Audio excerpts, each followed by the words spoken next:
Okay, welcome everybody. We're going to get started in about 2 minutes. So go ahead, pour that second or third cup of coffee for today, and we'll be with you in just a moment. Thank you.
Okay, we're going to go ahead and get started. Hi, everyone. It's good to see you. My name is Michael Ibrahim, and I am Program Manager with the Cultural Investment Portfolio here at the Mass Cultural Council. The Cultural Investment Portfolio's focus is grants and services for nonprofit cultural organizations, and we are excited to deliver today's workshop for you today on nonprofit mergers and absorptions. This workshop is part of the Mass Cultural Council's Recover, Rebuild, and Renew efforts to help organizations come back from COVID-19. This spring, we are offering 2 free workshops every week in the areas of financial management, legal issues, human resources, advocacy, management, and board governance. My colleague Sarah Glynn is here, and you'll probably see already, she sent a message to introduce yourself in the chat. So if you want to say hi, that's great. If you want to include your name, your pronouns, and your organization, just so we kind of say hi to everybody, that would be great. Joining us today are Jim Grace and Luke Blackadar from the Arts and Business Council of Greater Boston and David Miller of Proskauer. While they're going to introduce themselves in just a moment, I just want to go over a few ground rules. This session has automatic captions, as you no doubt have just noticed. Auto-generated captions are provided on all Mass Cultural Council Zoom meetings and webinars. If you do need additional accommodations to ensure your participation in future sessions, please let us know when you register. If this is distracting for you, you can hide the captioning by clicking Hide Subtitles in the closed captioning options at the bottom of Zoom. We will have time for questions and answers throughout this entire presentation, so we encourage you to use the Q&A function when you have a question. Feel free to enter it right away, and don't use the chat, please use the Q&A. And if you want to be anonymous, you can identify that as well. You can click that box, and we'll have a great conversation as we go along. We'll answer the questions in real time. As you probably noticed, the session is being recorded, and we're going to have this available on the council's website and YouTube channel later on. You will get an email from me probably tomorrow when this is ready. Again, my colleague Sarah Glidden is here, and she's providing some resources in the chat box. So take a look at that. Any additional materials that Jim, Luke, and David want to share, including this presentations, will be emailed for you afterwards. And with that, I'd like to turn it over to Jim and Luke. Cool. Thank you, Michael. Hi, everyone. I'm Luke Blackadar. I'm the director of the Volunteer Lawyers for the Arts. And today, this is kind of a continuation of a previous conversation we had through this Mass Cultural Council program on various nonprofit business exit strategies in light of COVID.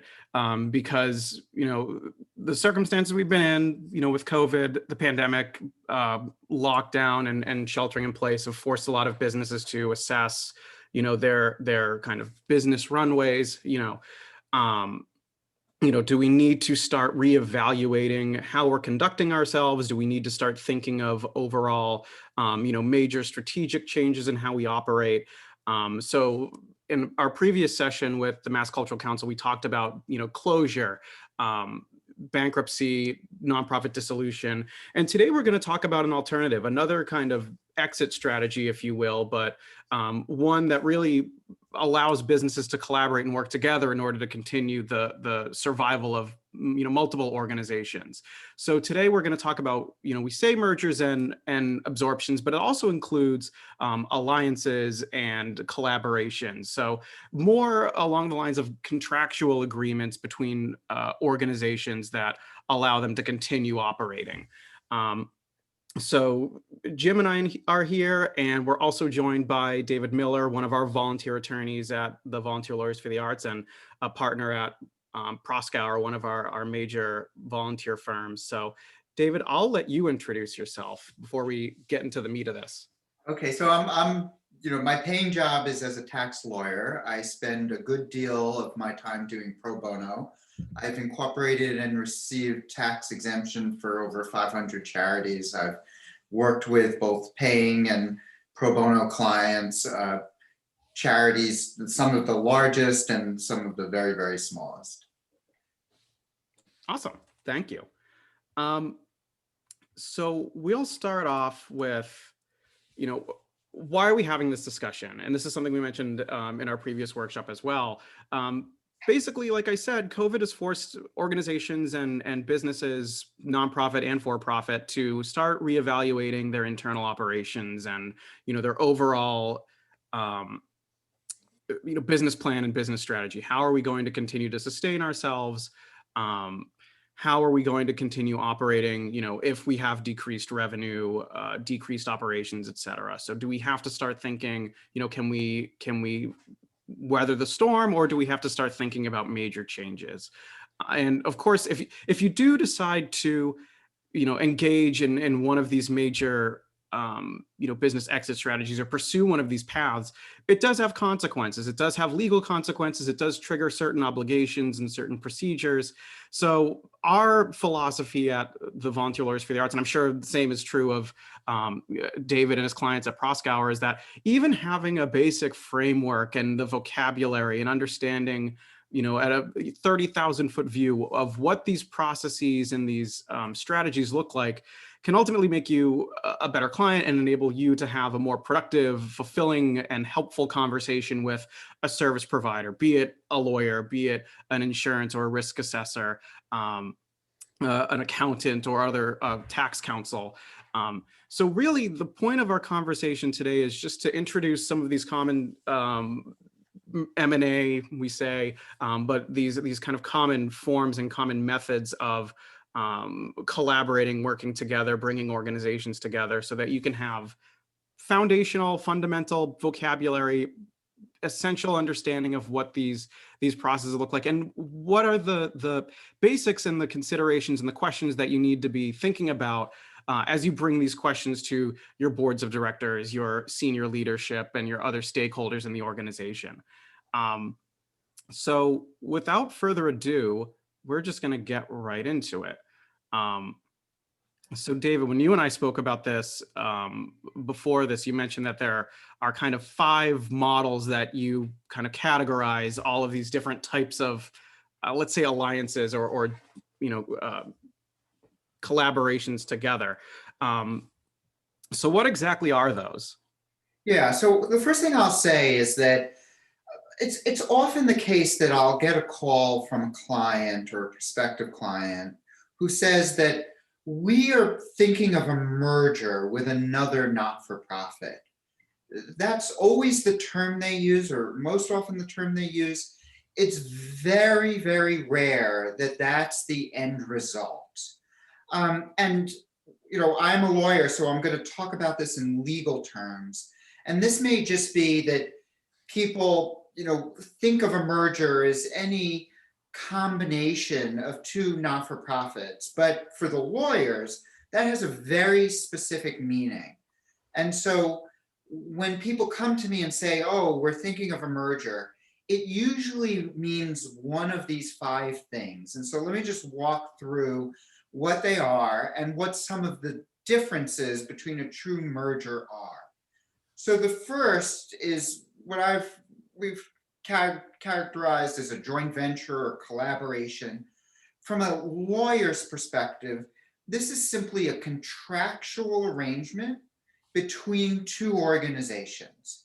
And that contractual arrangement can be very, very broad. When you just think about a grant agreement is a contractual relationship. You have one organization giving money to the other, and usually that other organization agrees to something in exchange. Now, you can just simply have a contractual relationship like that, where one organization is agreeing to give the other some amount of money, and the other organization is agreeing to things in exchange. That could establish also something far more durable or fundamental to the two organizations. So you may have a grant agreement that allows the grantor to name certain members to the board of directors of the recipient. You may have the recipient agree to conduct certain programs. That contractual relationship is such a broad, can be so broad that it may affect what people in their minds think of as a merger. That is, if one organization is giving the other money and enters into agreement where they have the power to name a majority of that board, well, you've now established control over that target organization. So this is just one form of a more permanent type of organization. Now, what are the hallmarks of those JV or collaboration? Sometimes they're even called administrative agreement. I have a client that started a program for autistic kids. A national organization that we're all familiar with approached them and said, look, we want to enter into an administrative agreement with you. What does this mean? Well, we're going to give you a certain amount of money each year. We're going to take over your payroll for you, so you don't have to do it. We will take over the payroll. And we want to name not a majority, but a minority of your board members. Okay, so that, that is a fundamental type of agreement for that target. But I think virtually always, always in these type of contractual arrangements, both organizations continue to exist. Both organizations remain 501c3s. Both organizations will continue to have separate boards. That goes hand in hand, and everything is contained in the contract. That contract may have intellectual property agreements where one organization allows the other to use its name. That can be very, very broad. So let me just stop there and sort of invite Luke and Jim to give their experience or comments. Sure. Go ahead, Luke. I mean, I personally haven't dealt with a whole lot of collab. I mean, usually when we deal with them, we see, it's organizations, it's not really so much as a kind of long-term permanent type of arrangement. More often it's, we have a similar mission, we have a similar goal. We want to align for the purpose of doing, a discrete project. And because we're in the arts and culture sector, a lot of it does involve the creation of intellectual property assets. So a lot of it boils down to what are our respective roles, and how are we going to decide who owns, certain property that we're creating? What is going to be the ownership? Is it going to be one organization? Is it going to be another organization? Or is it going to be, individual constituents of the organization who actually, put pen to paper, metaphorically? That's the context in which I see it most commonly, is really for the purposes of a discrete project, less so as a kind of method to avoid some type of financial insolvency or impending crisis. Jim, I don't know if your experience has been different. No, I think it's a great place for David to start, because in some ways the history of the Arts and Business Council lends exactly into this beginning, and the idea that the groups come together, they start to get to know each other, doing program together, they have a contract. The first Volunteer Lawyers for the Arts and Arts and Business Council kind of beginning was that we had a joint grant agreement with a funder to do some more professional development that we both contributed to. And it led to building a relationship, which then led to, deeper collaboration, which ultimately led to a merger. So this can be, in some ways, the gateway, to David saying, to other more evolving and kind of organic relationships. Or it could be the opposite, where things don't really work out, personalities for whatever reason, and they go their separate ways. So I think it's a great place to start, because it is the most people coming together to get something done, coming together to collaborate, which we're seeing a lot in the arts right now. You're seeing a lot, maybe a presenter is collaborating with another group for different goals, or one has strengths that are more aligned with being kind of COVID friendly, whether it's online or different presenters. So we are seeing a really a wonderful collection of organizations coming together now, thinking creatively, breaking some of the old patterns that folks were in, pre-COVID. So I think this is going to be where most of these collaborations start, where most of these relationships start, and thinking of it and thinking in those terms is a great way to start this conversation. So yeah, and I agree. I think you'll see this is sort of a spectrum of relationships. This is often the loosest. I agree that it is often a gateway. It's sort of, let's test each other out. I have a client that is a national disease organization, and there's another startup organization that was founded by a celebrity, and it's enjoying tremendous success as a result of that celebrity, especially in the social media space. And the large established foundation has entered into an agreement with this small organization to provide funding, but really just to learn, how do they do this? How is it that this organization that has just been around for just a couple of years has an exponentially greater social media presence than the established disease foundation that's been around for 50 or more years? And this may eventually lead to something, more permanent. But this is where it started. Yeah. Okay. So membership substitution. Yeah. So here's something that is really unique to tax exempt organizations. And actually, a lot of people aren't so aware of it. So when I talk of governance structures for 501c3s, people are very familiar with what I tend to refer to as the self-perpetuating board. You have an odd number of people on your board. They usually act by majority. A majority of the board can kick out a minority and replace them. And that's a very common governance structure. But a different type of governance structure, which is, I believe, possible in every state, is something called a membership organization.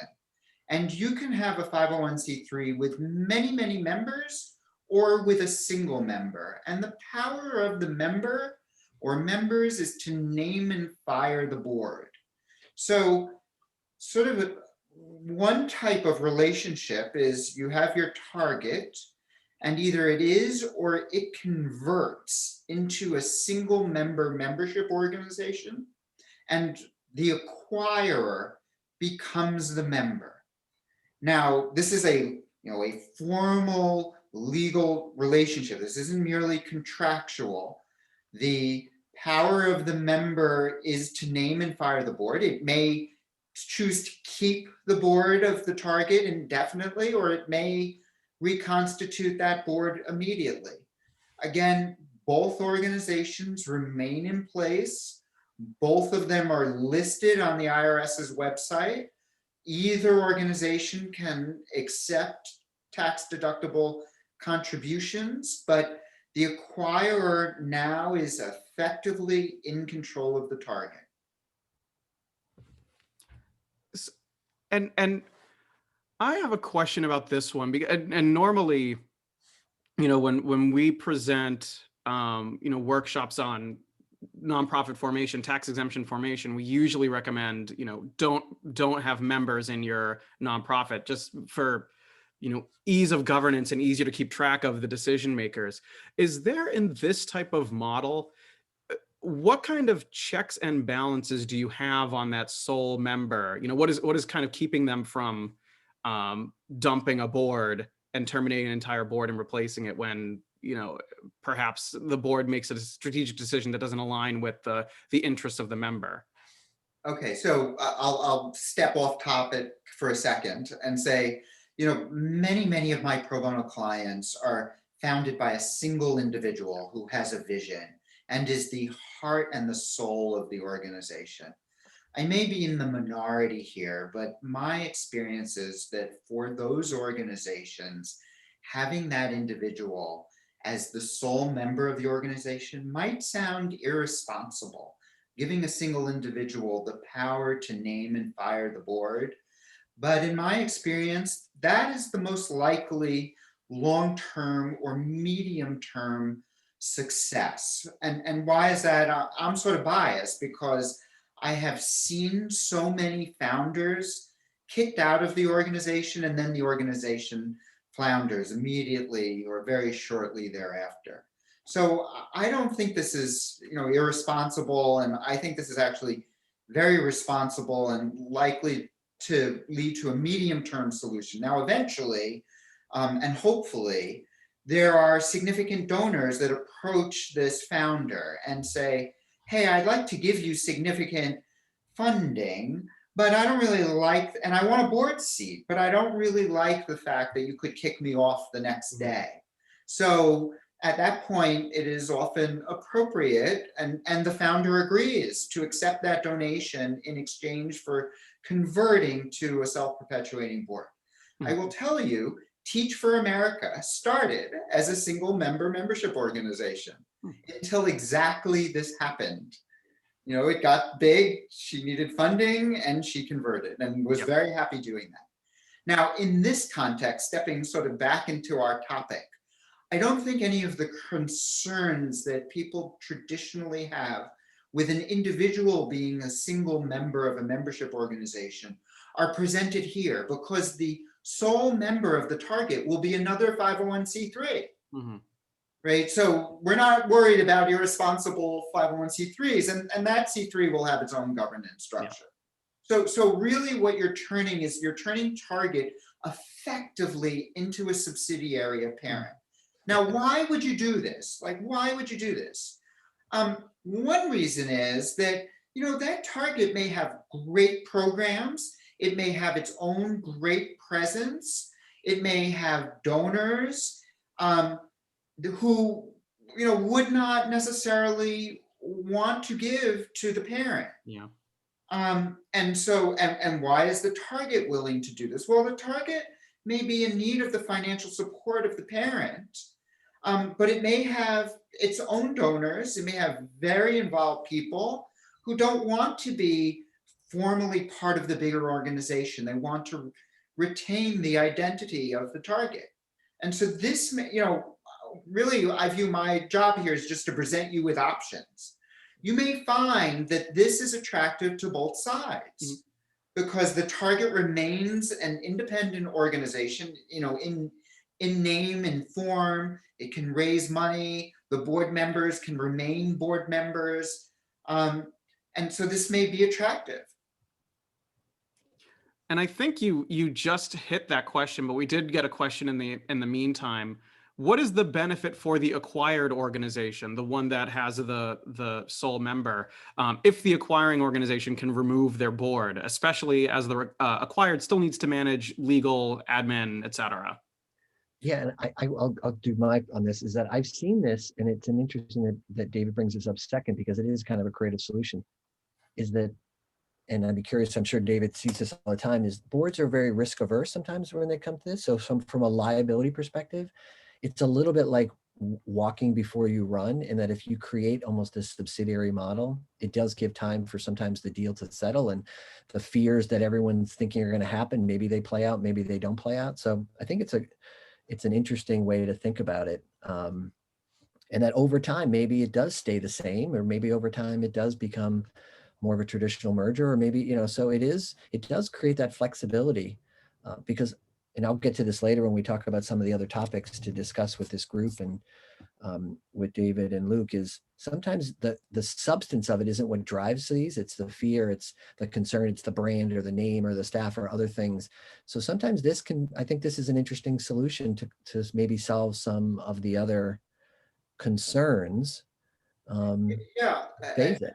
I agree with everything you said. I'll point out some things and I'll address Luke's question directly. So, as the lawyer representing, often the acquirer, but sometimes the target, one of the issues that is very concerning to the board is liability.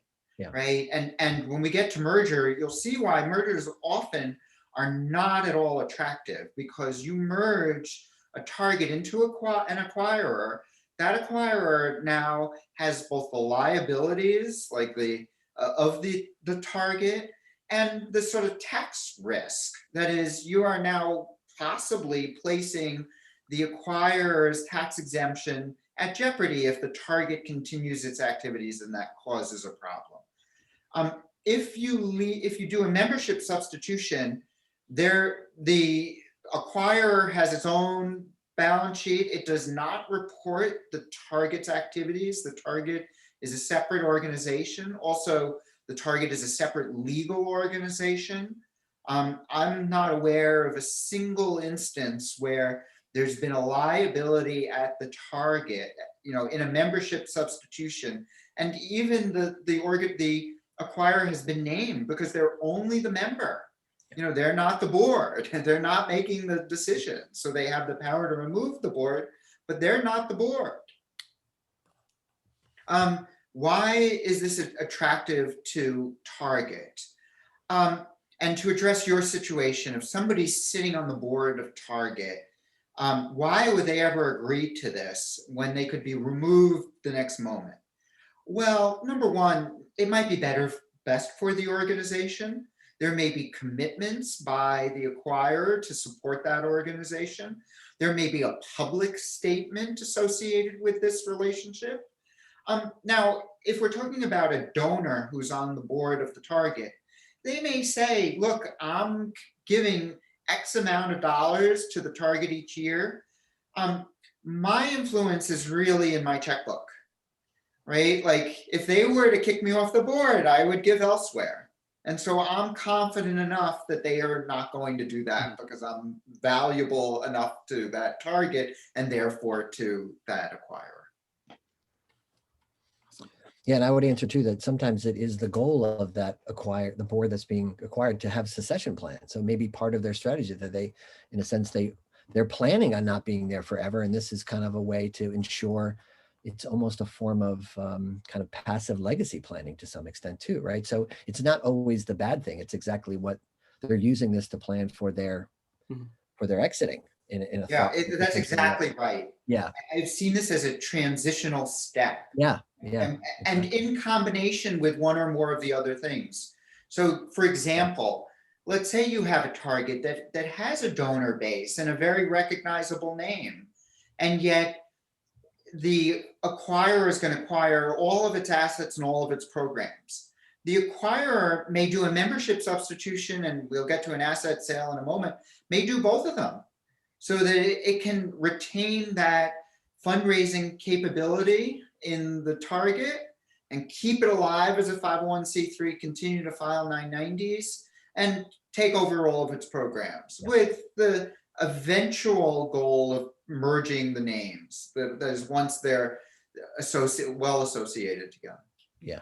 And someone's going to say, I know, it's like, but isn't that extra cost? But yeah, they're making a calculation where the extra cost, they're willing to absorb the extra cost for the shielding of the liability. So they're making a business decision, and oftentimes they'll spend more just for that cleanness to some extent. Or they say, look, what's the, well, yeah, we'll have to hire an accountant to do another Form 990, but they're raising $20,000 a year, and that's more than the accountant.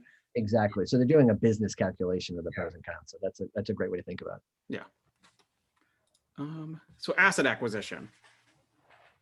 Yeah. So when people come to me and they say, we want to do a merger, and they really mean it, like, oh, this target's going to disappear, and we're going to assume everything about it. We're going to take over its programs. We're going to invite the donors on our board. what my job is then is to convince them that no, they don't want to do a merger. What they want to do is they want to acquire the assets of the target for, $1 and then liquidate the target. And why do I suggest that? Well, because of the liabilities. I'm going to try to convince the acquirer that they can do everything they want to do without worrying about liabilities from the target. And what can those liabilities be? It's the same as any business. If you're running programs, somebody may have a claim from years prior that you don't know about. And you would hate to absorb that organization and then as the successor in law to the target to find out about a claim that somebody had. Yeah, and the level of due diligence when you're doing a straight actual merger, to your point, is so much higher, because then you have to look at all their insurance policy. I mean, you really then have to fully understand the liabilities in a much different way. And we're involved in one of these right now where it's just actually not even the full asset. It's just the one they just picked one that was most aligned with them, and they don't really want the rest of them. They just kind of picked one. And that's another way for an organization to live on, when they might have 6 programs, but 3 of them are aligned, or whatever the number, with a collaborator that turns into a merger / acquisition. And that's just the natural way that it works. And somebody else may take others. Maybe part of the staff goes and continues to operate the other programs if they're passionate about that. Like, this creates that opportunity for different iterations. But yeah, boards are really sensitive to liability. That is what drives so much of this, really, is that reality. Yeah, and you raise another point. We're talking really about M&A, but we should at least mention the concept of a spin-off, in the sense that target continues, programs move over to the acquirer. That is, like a program is spun over to the acquirer. The target may remain, in a smaller or just different form. Sure. And that might be the passion of some group within it, and they want to carry it forward. That's where intellectual property and other things, that's usually sometimes where that fight might begin a little bit, depending on if folks weren't particular about securing ownership of intellectual property as it's being created. Sometimes that is something that's only retroactively thought of, and not while it's being created, which can cause, some complexities. But this is, again, when you get creative. I know David later is going to talk about needs versus wants, the idea of what you really want out of it. This might be a model that really helps people get what they really want, and not necessarily what they're, When we talk about intellectual property, you should think about what that means. Like, it may be the name, it may be the donor list, that Sure. can be very, very, valuable. Yeah. And people, it's funny, we spend all our time, building boards and getting people passionate about what we do. And then mergers and acquisitions and collaborations test that, because we spend a lot of time making them champions, making them feel like owners. And then we're asking them to sell or to separate from that. And it's really emotional. This isn't like, in some ways, the for-profit, where there's a payday at the end. It's not like there's a golden parachute to make people go away, or, so in some ways, our whole point is to build that alignment and shared passions and values. And this really can be not just, it can be emotional, not just kind of esoteric or just kind of transactional. And that's an element that I always appreciate, that people are bringing this passion, not just a kind of a business mindset to it. But this would be, obviously, in the for-profit world, you would see mostly asset acquisitions. This would, that's just standard. The advice is the same. That's it. Yeah, exactly. It's really not that different in that respect. So it's not like we're saying this is the way different groups do it. This is the reason behind this model. So. Yeah, and Jody, we have a great question. Asset acquisition, doesn't the target at times need the assets to ensure they wind down the liabilities? Don't they go hand in hand? Yeah, absolutely. So yes, if you have a target that has certain contractual or other obligations, you will want to leave that target with sufficient assets to satisfy those liabilities. Usually, in my experience, it's more likely, I don't know, maybe my experience is a little biased, but it's programs. It's not that the acquirer is not necessarily so interested in the what's in the bank account, and they're more interested in the programs, or usually in the programs or the mission of the target. But yes, I'm not aware of a situation where the idea is to cheat the creditors, and I don't think that would be successful. I think if the acquirer was knowingly taking assets and leaving liabilities, it may have itself liability for Yeah. the obligations of the target in that situation. I think the AG would get involved in that case too, because then they would scrutinize that for sure. They wouldn't allow that target to. Yeah, but I do think it raises, I think there's a part of that question that's interesting also in the timing of it is, are you seeing, David, in the sense that are folks strategically doing this before there's a problem, or only the result of, in a sense, being reactionary to a certain, because I agree, usually there's not enough money to run the programs where the target's really helping to actually keep it going, and they're infusing new dollars and new assets in to keep it going, or to honor the obligations to that community or to that program. So I think it would be great if there was more proactivity, where you had plenty of money and you were doing it for a 2 to 3 year plan, instead of we got cash for 3 weeks and we have 3 months of obligations. I think that's the more challenging. And yeah, I mean, look, in these times, it's more often that I've seen distressed targets who have fantastic programs, but a lot of these programs, they just don't get the support if they're not live, Exactly. and so you have an acquirer that has sufficient assets to sort of see the target through the pandemic. Yeah, there's also a question of leverage there too. Obviously, the more it's stressed, that it does change the leverage, between the parties as well. It's less of a partnership in that way, and sometimes it's just this is what we need to make it happen. So that can be stressful for both parties. Right. And sometimes they're just efficiencies. They're just efficiencies that, and we'll get to this a little bit later, like who are the stakeholders and what how should you think about each of them. But if you have two similar organizations in a community, and they each have their own staff, you may be able to create tremendous efficiencies by combining them, either real estate or management or otherwise.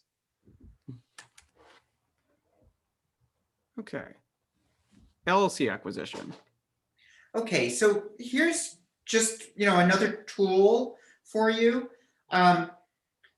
sort of an alternative perhaps to the asset acquisition, and it works simply like this. So the acquirer will set up an LLC, and the LLC will acquire the assets of the target. And there's usually 1 or 2 or 3 reasons why you would do this. One, the LLC offers some legal protection to the acquirer for liabilities associated with the target's programs. Now, you would have insurance, hopefully, at that LLC or the target level. The acquirer may want additional protections, and an LLC offers them. The other advantage is an LLC is a formal legal entity.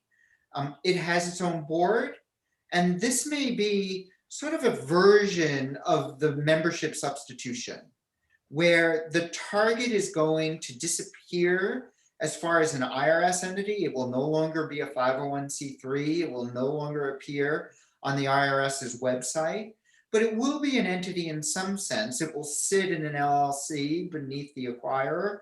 So board members may continue to be board members of the LLC. They may feel a lot better about being actual board members. The acquirer may not want those individuals to be on its board, but it is perfectly happy having those individuals sit on the board of this subsidiary LLC. That also may allow for a transition, for sort of a seamless transition. So this is, from a legal perspective, not a lot different from the asset acquisition, but it may be sufficiently different to sort of bring everybody under the umbrella. And David, what about tax for the donations to the LLC? Is that just then the parent becomes like a fiscally sponsor of those programs? So with the So the donation, they donors, just let go of that. you can think of the LLC as a program of the parent. So the LLC is invisible from a tax standpoint. It, it could receive donations, but they're really donations to the parent from. Fine. Okay. So it's kind of Right? being. And I would actually recommend that people write their check out to the parent. They may, if they want to make it clear that this is to support the LLC, then they can do that. But it's really, the LLC is really like a program of the parent. Okay, but they would just say to the program more likely in a sense, so it becomes like a mini restriction to the program, but not. Correct. They don't think of it in terms of an LLC, right? They just say Correct. that that mission. Okay. And I don't know, because David, you're based in Proskauer's New York office, and I don't know if you have the structure. Is this something where they're pretty content with just a traditional LLC, or is this one where they're going to try to do like an L3C or one of these other types of? No, it'll be an LLC. It'll be an LLC, and well, remember, it's owned by a not-for-profit parent. You could limit. You could write right into the LLC agreement that these are the purposes. Right. Yeah, I'm not a fan of the other LLC structures because I just think they're overly restrictive, and sometimes you have to pay money to be called a certain thing, and just not a fan of that. Yeah. So again, this is also, I assume, driven from the liability perspective, and to kind of keep it. I could see this for real estate. I could see it for other, kind of aspects of it. So do you see this as a common solution in your practice, or is this kind of one of those that's you have to almost like educate them and convince parties that this makes sense when they're coming at it, maybe more from a traditional So I see it in a couple of situations where the board of the acquirer says, okay, we thank you very much for explaining an asset acquisition to us rather than a merger. We love that. We want to limit liability. How do we limit liability even more? Okay. Yeah, this is like the souped up version of that, right? Okay. What about real estate tax? I assume that you're putting if there's real estate, you're putting the real estate into the parent and not into the LLC for purposes of real estate tax? That's not really driving. Yeah, so it is sometimes the case that a single member LLC that elects to be disregarded is disregarded for property tax purposes, and sometimes it's not. Okay. So there, and is that just based on the locality? It's just like, that's a very kind of like. Right, every municipality will have it, or every state will have its own rules. Okay. Sometimes you need like tax exempt property holding companies, which are somewhat easier to set up than 501c3s. So there are a variety of solutions, and it really depends on the jurisdiction. Okay. Okay, and the namesake. Right. So again, I find this to be very rare, just very rare, as soon as people are aware of all of the alternatives. But this is exactly what it says. So you will merge the target into the acquirer. The target will disappear as a matter of law. The parent will become the successor to the acquirer. You will often need AG approval to do this transaction.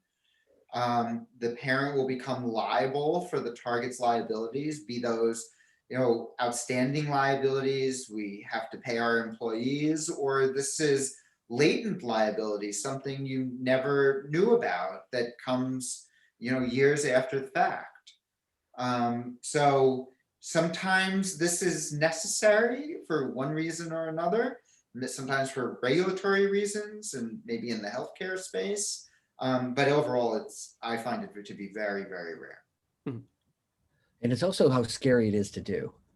I was so shocked. Like when we did one of these, and it was a piece of paper, it was a 1-page Secretary of State articles of merger, and I was like, this is almost scarily easy here. That it could be done that quickly.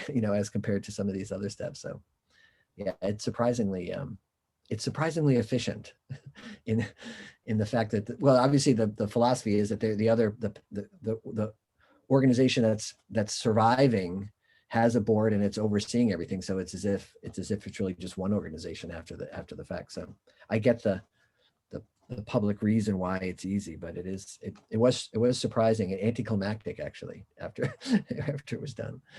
So. And I know a question that we got in the dissolution and bankruptcy workshop and the closure workshop was, can you merge a nonprofit with a for-profit? Well, not from the IRS's perspective, you cannot. So a 501c3, its articles of association mandate that all of its assets go for charitable purposes. So it's not supposed to do that.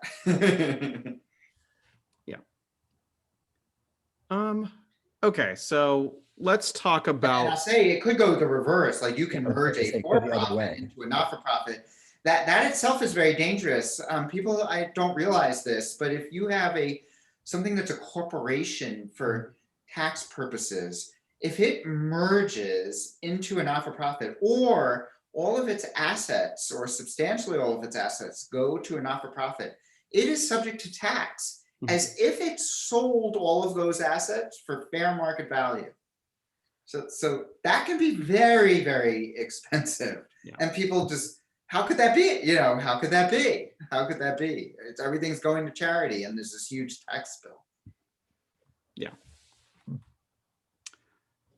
Okay, so we've talked about kind of these five models. Some are more common than others, and paradoxically, the mergers are the least common. So what are some of the things that organizational leadership, be it senior staff, board members, perhaps regular voting members if applicable, what are the things that we should be thinking about as we're starting to mull over and kind of turn over the different facets of these issues, these different processes, and what should we be thinking about and raising with our our constituents as well? So I find that when I get the call about a merger of two not-for-profits, there is often, very often, a whole lot of drama that is sort of behind the scenes. And it sometimes takes a lot of discovery to find out exactly what it is. And often, word of this potential merger gets around, or rumors of it get around. And different parties may have entirely different and say not aligned ideas about what it means for each of them. Right? So the board member of the acquirer may have one idea. The executive director of the target may see this as an opportunity to become part of management of a much bigger organization. That desire may not necessarily align with the board of the target, with donors to the target. So depending on who you are in this drama, you should be aware of all of the different and perhaps conflicting interests. And just to think, let's just start with, you're a board member of the acquirer and you have some relationship with the target. And there are some benefits to acquiring the target in one of the structures that we laid out. Well, you should be thinking about, well, how is this going to affect everybody who touches the target, from the staff to the donors to the target, to the program recipients of the target, to the other board members of the target. And you'll be well served to just think about this from their perspective, because they may have surprising leverage that you hadn't really anticipated. Board members of the target may have access to donors of the target. They may have their own agenda. They may think this is a great idea in theory to sustain the target and may have views on what structure it will take. And so I find that very, I would say surprising, except that it's happened so frequently, that once you start examining, you find out that there are people with very different views about what this will mean to them somewhere in one of the two organizations. Mhm. Yeah, and I would totally support that. The amount of drama is always interesting. And in one of my observations later, the idea of use of consultants. This is where, folks that are in this space, that's where sometimes consultants can play a role. They do a lot of interviews during a certain phase where they're interviewing everyone. They're kind of eliciting out this so that you're kind of making, to David's point, more informed decisions about all these different potential interests or agendas or concerns or fears, that getting them out in the open earlier in the process definitely makes everyone's job and life a little easier potentially later on, for sure. I have seen the role of kind of good consultants that are good listeners and understand those complexities play an important role in this phase. So right, and you'll find that board members will approach these non-alignment of interest very differently. Some will be in favor of complete transparency for every party.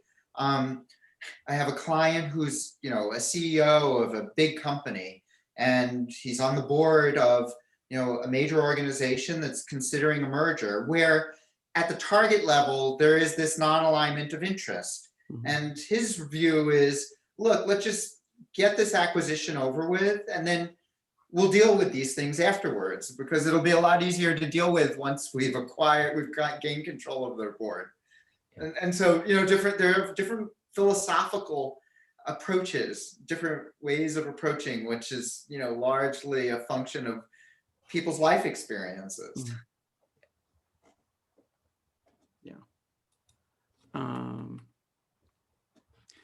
So yeah, and other thoughts, because if you've learned anything from this so far, it's that a lot of this deal, there are relationships, there are ongoing relationships. These parties are going to be together in some way for a certain amount of time, be it between conception to is the target going to dissolve, or are we going to coexist in some way, as in a true merger. So who, what is the identity of the parties? Who is the acquirer? Who is the target? What are the power dynamics? Is something we raised earlier, and especially is going to color most likely what type of transaction we end up going with too, as well. So a lot of the times we use the language merger and acquisition, and it's not two equal parties coming at the same. It's not equal parties coming together to make something even better, more than the sum of the constituent parts. It's usually, a distressed organization that needs assistance and needs, a nudge or some type of support, either midterm, short term, or perhaps long term. yeah, and who's driving it? I think keying on both what you and David said, like who's really driving this? There's usually a few people that are driving this, either dragging some folks along or they're leading it. So like who those are. I've been part of ones where it was staff driven, where the staff really kind of pulled the board to get it done, and vice versa. Sometimes it's if it's a change in leadership where there is one or no executive directors. I've seen both models where then the board comes together while there's a staff transition in the senior leadership to use that as an opportunity. So there's so many different variations of this, but I do think it's interesting to really explore that question of power dynamics. Where's the power? Who's leading it? And this how is power used is also important. Right. So I've seen the dynamic where you have the executive director from the acquirer being very much in support, and you have the executive director of the target very much in support. And why is the executive director of the target in support? Because he or she sees a role for themselves at the acquirer after the acquisition. Mm-hmm. And that's like part of the deal. And the board of the acquirer may not hold the executive director of the target in the same regard as the executive director of the acquirer. And so, in one instance, they ended up putting the brakes on it, because while it would have been a great acquisition, they didn't want to take on the executive director of the target. And without that person's support, the acquisition wasn't going to occur. Yeah. And if it's a founder of the target, then I could see I have seen where that is part of their succession plan, where again, they're thinking ahead. They've been doing it for how many years, and they see this as a way for it to live on and, in a thoughtful way as well. So it really is amazing how it can shift from that very subtle. Like again, if there's no EDs on both and the board is coming together and they're collectively going to hire the next ED, I've seen that. That's an interesting scenario in itself. And what is the job, and how is power used in that context? So yeah, so parties and power is a never ending. Again, that's where I do think having some external assistance through consultants or support, whether it be through ESC or other groups that bring folks in to help manage this, it can be very helpful depending on the consultant. Yeah. And kind of, relatedly to the, one, identifying the stakeholders and who are the parties. It's like, who are the people who have to say yes to this? Who are the people who ultimately hold the decision-making authority? Yeah. And what is, what kind of yes do we need? Do we need, example here, consulting your corporate bylaws? Is this something that you can do with a simple quorum, or is this something you need with a majority of directors then in office? And, what does that mean? Do you have them all? Do you have like a number of, is half of your board, is a quorum of your board MIA? Well, then what do you do in that circumstance? Yeah. It's definitely going to be more than a simple majority. Probably it probably will be some form of however defined. Yeah. Super majority. So if you have that's a great point. If you don't have enough people to get to a super majority, then you're either going to have to increase the board or change your bylaw. So you're right. You have to think that through. Yeah. Well, and it may force you into one of those alternatives. When you start looking at your bylaws, you may find, we need a super majority to do a merger. Yeah. But we only surprisingly need a majority to convert our organization into a membership organization. Yeah. And then they could take us over that way. So Yeah. you may need a little creativity on the legal side to get to where you want to be. I think this point about resources is important too. This note about this, there's a couple things in here that to highlight is, can we afford consultants, legal, tax, HR, risk, insurance, and then just management consulting? Somebody actually set up the meetings and do the management of just the time it takes to bring people together and set up meetings. And this can be a multiple months, or it could be, very short term. So, kind of planning the resources and the budgets to do it.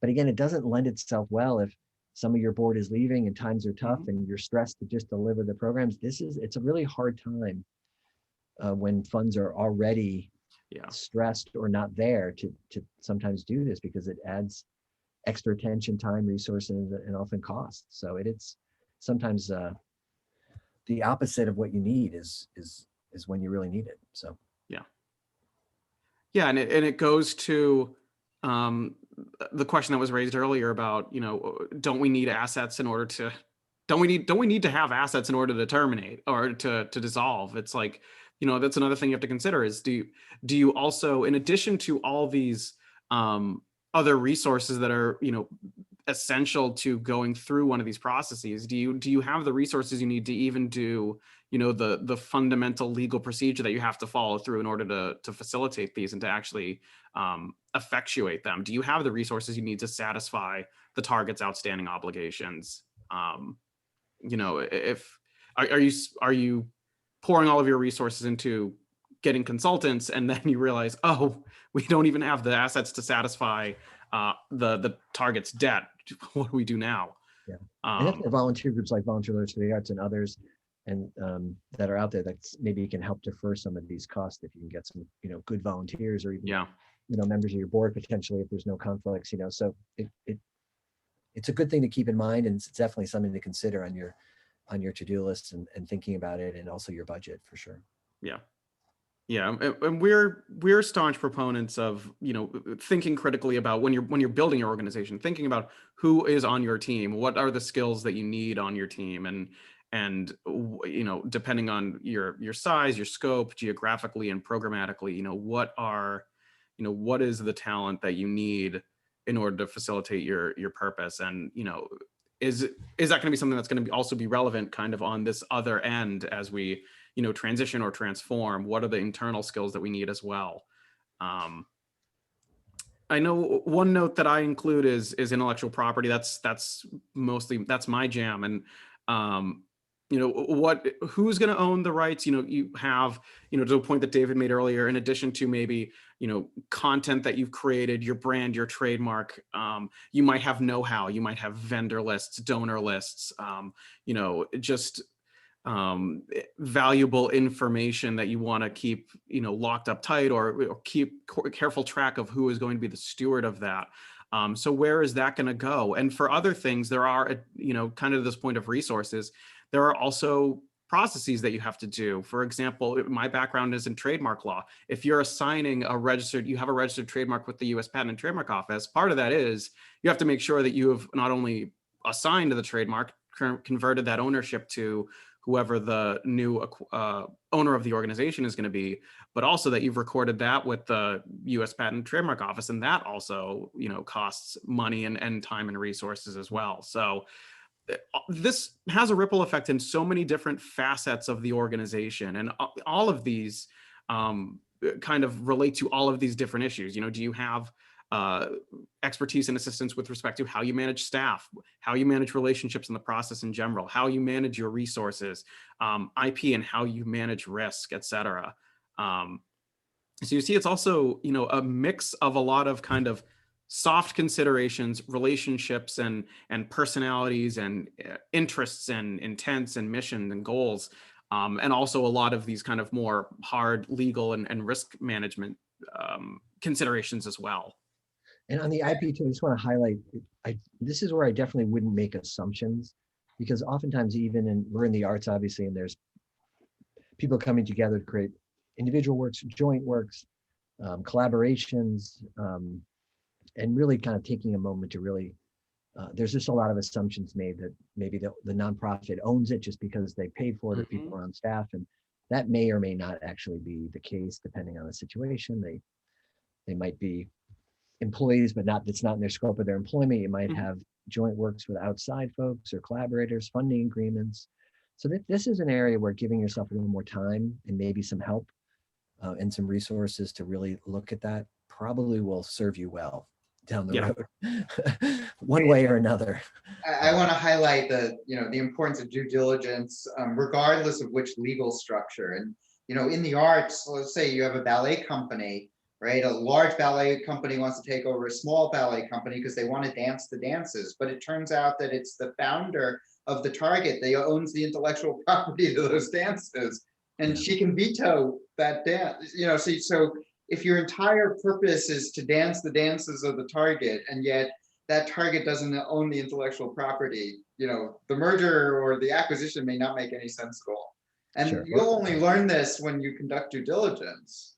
Or especially you don't treat that person very well, and then you realize that you've just treated somebody well, and that you think you have more power than you do. So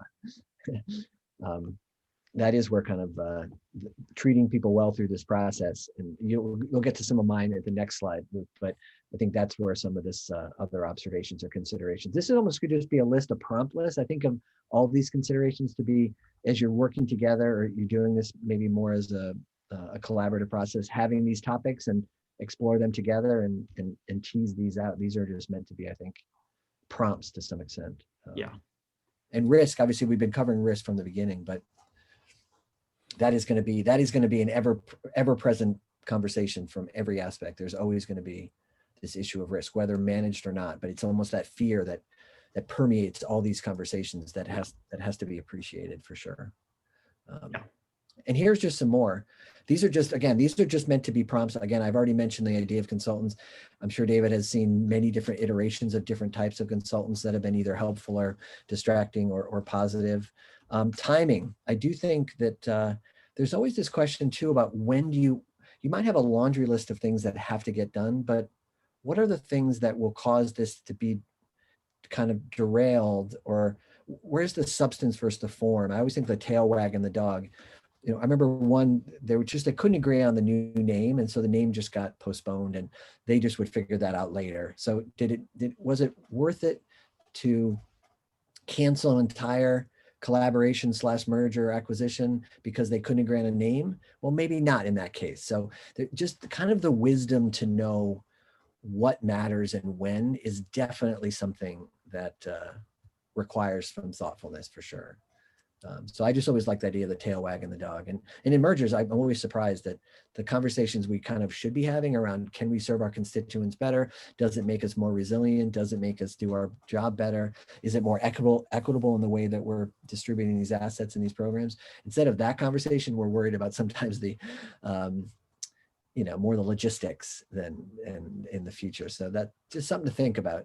And don't be surprised if it happens to you. That's not a reflection on your management or whatever, but just the wisdom to know the difference, I feel is something to think about. I know, David, if that resonates with you and Oh yeah, right. That it very much does. That's part of the drama. yeah, or no, that drama is loaded. The other is define success. I'm a huge believer in kind of the idea of rubrics, especially if you can design a rubric together where you actually put in the different elements and define what a good process will look like, define what the outcomes you're looking for, kind of doing it poorly, doing it okay, doing it great, doing it amazing, and start to fill that in on a continuum of success, not just kind of a binary sense of success. And especially when you're thinking about diversity, equity, inclusion, and access, is that baked into this conversation? Is it an afterthought? Our organization's alignment of goals and how to implement those goals, are they aligned? And I think it's an important aspect to think about now and not after the fact, and building that into the process is something. And that's also where, good consultant, especially if it's working with groups before or during the merger, can be incredibly valuable. And then one above it, staff. I think there is a place for an HR consultant or HR help, whether it be on your board or the other party's board. Is it a time to reevaluate the way we think about benefits, the way we think about just because we've been doing it for 20 years or 10 years or 5 years, is that really the best way to think about the value of our staff and to think about HR and benefits as a reflection of our values and not? I find that HR is an under-resourced area in a lot of nonprofits and often doesn't get, sometimes I think, the respect for its reflection of values. So something to think about. And we had a great consultant through ESC help us with that process and rethought our plans and repriced everything and ended up with much better HR and much better policies, much better benefits than we had in the two separate organizations. And that was a defined goal of the merger itself. So that's an interesting non-merger-esque success that if you put it up front can be an interesting outcome. And that obviously clearly intersects with the DEIA strategy as well. And then culture. I always say culture eats strategy for breakfast. You can have the best strategy you want, but if the culture of the organizations and a misalignment or a tension between the cultures, I think that's part of in David's drama too. There's probably a culture impact to that drama, however you define it. So thinking about that, writing, what is our culture? How do we make decisions? How is power used or shared? What's the management styles? And then theirs. Even if people they get along well, one group might be super corporate, other groups might be, maybe not as corporate in that way, for good or worse, for good or bad. And people really do kind of believe that their corporate culture somehow is the best in these contexts. I don't know, David, if that's something, when you think about culture and you think about how organizations are managed, how have you seen that kind of manifest itself during this process? Yeah, well, again, you see it. You see this, I think, in the context of big organization, small organization, right? That's a big cultural difference. You see it between established organization and startup organization, right? Between older people and younger people, and those are typically the types of combinations that I'm seeing, where they're and they think they get the best of both worlds, but it's sometimes hard to get to that place. Yeah, agreed. But that sometimes is the exciting part about now, is that we are breaking down the barriers and we're breaking down former structural inequities. Next one, Luke. Mm-hmm. And then last, again, these are kind of this idea of getting organized. I always, think about you can get organized in advance. You can get all your documents in order. It's also part of showing that you are organized. And I do think the idea of transparency, how are you going to plan to share documents? Oftentimes there is a due diligence period.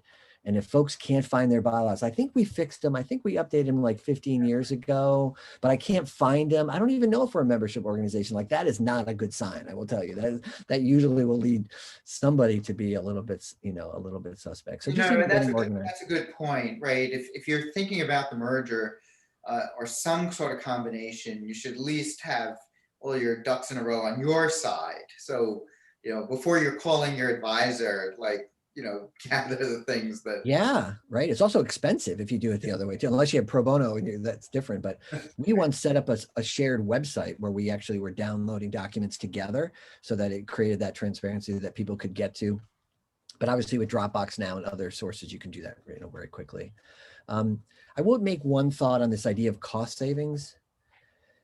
Yes and no. I mean, I think if it's two very lean, already super efficient, already stressed organizations that don't have a lot of excess capacity, if anything, they're doing a ton on very little, that it's very likely that a merger of organizations like that will only increase their costs. They might have to start hiring people to expand services. So maybe in larger institutions where they both have internal bookkeepers or both have CFOs or both have a lot of the back of the house administration, you might have some efficiencies, but we work with a lot of small groups and they don't have any of that. Right. And so it's something that, like, budget with your consultant or budget with your treasurer or your whoever's helping or staff that's kind of laying out the organizational budget of the merged entity and different scenario planning. I think that's where, when Sarah and Mike were talking about the nonprofit finance fund, I think that's really to go to their workshops and to say, really, if we're going to be next iteration, plan A, plan B, and plan C, what really are the budgets? What does really success look like? And I would make you a bet that unless it's a big organization, costs are going to go up. And a lot of for-profit board members always are shocked by that. So I tell them right up front, this is not a cost-saving strategy. Oh, really? I thought we were going to save a ton of money. Let's test that assumption before we kind of make it a reason to do it. But maybe there is, if there's some extra overlap. And the other thought is a board plan. I see a lot of strategic plans and I see a lot of mergers, but how the board plays a part in that. Is there a separate board management plan? Is there a board kind of care and feeding plan, a communication plan with the board? We expect a lot of board members, but we don't often sometimes give them maybe some of the time and attention to work through this process. And it is stressful for boards, and they can derail really potentially good mergers because of, like, Dave was saying, that their separate agendas or interests can sometimes just be either helpful or distracting. And the other thing is timing. Often do take longer than maybe you expect, or the appetite or the energy level or the attention. I don't know. Sometimes, I don't know, David, if you've seen, it just sometimes is exhausting. And I think factoring that it could be longer and to think about how to make those plans is. Well, if you're going to need AG approval in New York or Massachusetts, it's going to take. Yeah, right. It's not something like a quick, let's just do this, This isn't two family-owned businesses coming together over dinner. This is not that. And then a communication plan. David alluded to this before and said it, controlling it and getting ahead. Who's managing the communication? Who has the right to say what, when? Thinking about the impact to funders and to your brand or to the press, or it's not, obviously there are people on this call who do this for a living, and I would suggest reaching out to communication experts to think through this, like all these different components. And there are also a lot of good books. Like, that's my last piece. There are a lot of good articles and books and people like David that are very well versed and can give you great advice. So kind of thinking about this as a team approach is something that, like Luke said, we always think about. Don't try not to do this alone. Sometimes this does take different perspectives, different experiences, different lived experiences to make this successful, not in the short term, but also in the long term. So those are my just other considerations to key in off of David's list. Great. So I think That is it. I know there aren't any questions in the queue, but does anyone have any questions or comments or anecdotes they want to either share or, ask either myself or Jim or David? I'll just come on, Luke, if you don't mind, to give people a moment to wrap their mind around all this. This has been phenomenal. I think sometimes we hear from organizations say, oh, we should just do that. It'll be easy.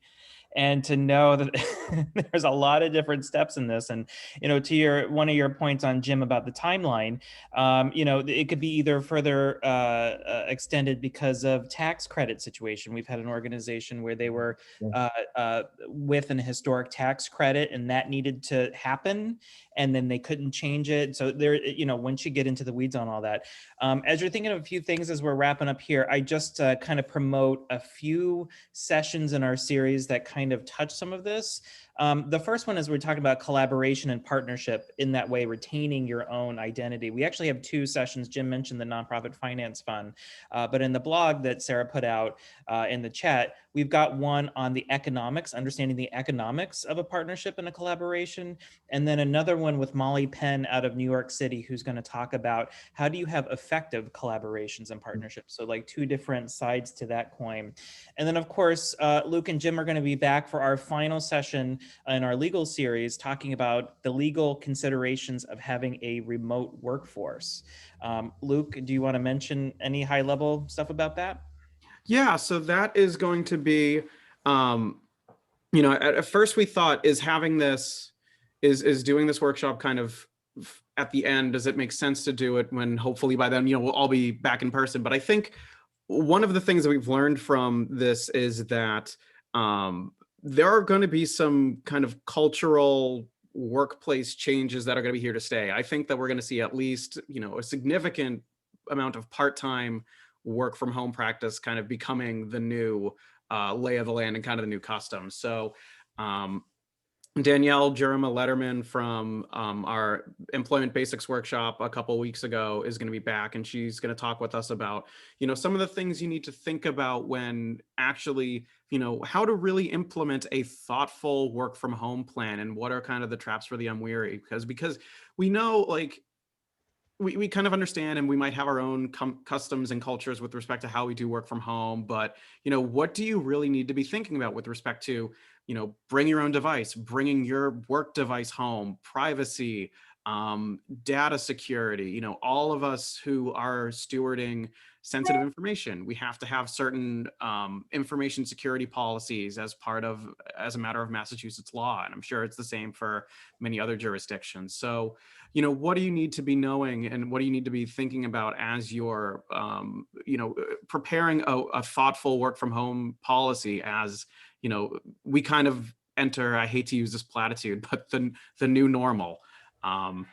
This very tired platitude, but what are the things that we need to think about to do this, properly, ethically, safely, and as Jim mentioned, and as we've been mentioning through all these workshops, how to mitigate your risk of something happening with an employee working from home. So that's kind of the high level of what we're going to be talking about. Over can I add that we did our first workshop with the MCC was with Chris Hawthorne on insurance for home too. So there's some other references back. I know, Sarah, if you want to, put that in from the MCC website as well, but we did talk about kind of from a board perspective of risk and that from a pure insurance lens. So it's good to get these different perspectives from these different, industry experts. So. And we did spend a lot of time with Chris talking about employment-based insurance and risks. So it is very relevant to this conversation. Yeah. These all kind of intersect. Yeah. And David, thank you so much. It's so great to get a chance to meet you too, and all your experience with both tax and mergers and nonprofits. So thank you for your time and really appreciate it. So it was really a lot of fun. Okay, I don't see any other questions. Do you want to wrap up, Luke? Yeah. So thanks again for joining us and being part of this conversation. Again, it's not supposed to be an exhaustive list, and it's not supposed to, give you everything you need to go out and try and do this on your own. Really, the point of this series of or at least our role in this series that the MCC is putting on is that a lot of the stuff isn't self-help, and this is to really give you the language and the fundamental frameworks to start having a productive conversation with both your internal staff, your board members, your leadership, and also with service providers like me, like Jim, like David, like Michael. How do we have these conversations? How do we actually identify what our goals are? So again, we're in the Volunteer Lawyers for the Arts. We are still providing resources on this, and we're here to, help you, in addition to these educational workshops, but also to help you, get boots on the ground legal assistance. So if you are contemplating this and you have questions or you have follow-up questions, please feel free to contact me or the Volunteer Lawyers for the Arts. Contact information is here, and we're happy to, help you with this and help you work through it. Awesome. Thank you, Luke. Thank you, Jim. Thank you, David, for your expertise. Thank you, Sarah, for the chat work. And we'll see everybody else at the next session. Thanks so much. Thank Bye, you. everybody. Bye-bye. Okay.